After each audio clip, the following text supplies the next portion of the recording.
دا د کندهار ښار په وطن جمنازیوم کې د جنوبي غرب زون په سطحه د جوړ شوي ټورنمنټ لومړۍ او وروستۍ لوبه ده چې د کندهار فوټبال فدراسیون رئیس پخوانی نوموتی لوبغاړي قاسم جان اتل د کندهار فوټسال کمیټې مسؤل جمیل احمد امیري او زرګونه نندارچیان یې جمنازیوم کې دننه او سلګونه نور د باندې پر یو لوی سکرین د دې لوبې ننداره کوي.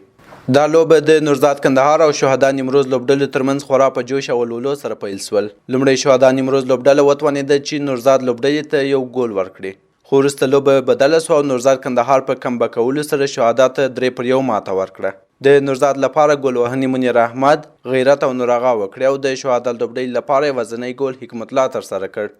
په دې ټورنمنټ کې هلمند فوټسال لوبډله هم شامله وه، خو د ځینو دلایلو له امله هلمند لوبډله حاضره نه سول. په دې اړه د کندهار فوټبال فدراسیون مالي او اداري مسؤل شاکر الله ابراهیمي وایي زموږ پنځه ولایت چې کوم دي د نیمروز، روزګان، زابل او هلمند کوربه کندهار چې زابل او روزګان آمادګي نه درلوده یا د سالي لپاره هغه حاضر نه سوه او هلمند په اخر نیمې مدې کې څه مشکل پیښ شو، حاضري نه وکړه نو چې دا فاینل وشو. نورزاد کندهار د دې لوبې په ګټلو سره د افغانستان په سطحه د فوټسال زونونو ټورنمنټ ته لاړ او تر څه وخت وروسته به کابل ته په یاد ټورنمنټ کې د ګډون لپاره سفر کوي.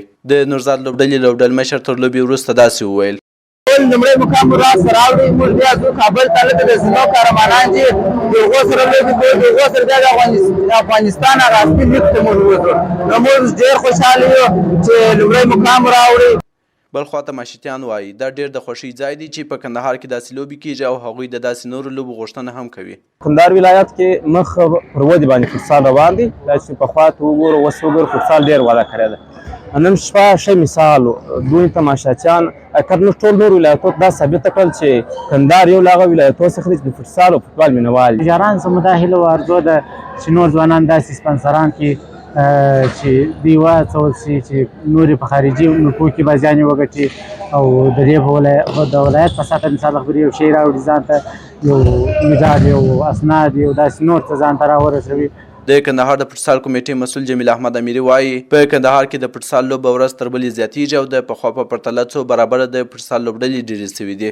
خوشبختانه د فوټسال سره زموږ د ځوانانو مینه ډېره زیاته سوې ده، خو د پخوا په پرتله ټیمان ډېر سوي دي. ځوانانو ته تشویق دي چې خپل ځانونه فوټسال ته برابر کړي او د هغه شوق یې ډېر ګرځېدلی دي. د پخوا په پرتله ټیمان 3 چنده سوي د فوټسال. نو موږ په آینده کې پلان لرو چې خپل د فوټسال رسمي لیګونه هغه خپل درجه بندي ته واچو. د نورزاد لوبډلې روزونکي علي اغا اریان وایي کې په 8 تاریخ کابل کې شروع کېږي قهرمانان د زون انشاءالله 8 ورځ بعد، خو وخت هم کم دی، روژه مبارک دی، مسافرې دی، یو مشکلات ډېر شته، پلیران ډېر مشکلات لري، تلې کارونه لري، مشکلات په 6 ورځ مشترک هم تیاری نیسو ولایت ته، بیا هم انشاءالله کوشش کوو. د دې لوبځای مسؤل او د نورزاد لوبډلې مالي ملاتړ کوونکي حاجي نیاز محمد نورزاد د دې ټورنمنټ په اړه وایي جنوبي غرب ټورنمنټ په دا کې څلور 5 ټیمان وو، خو 2 ټیمان اشتراک نه کول، هغه لکه زابل او روزګان، او 3 ټیمان اشتراک کول هلمند، کندهار، نیمروز.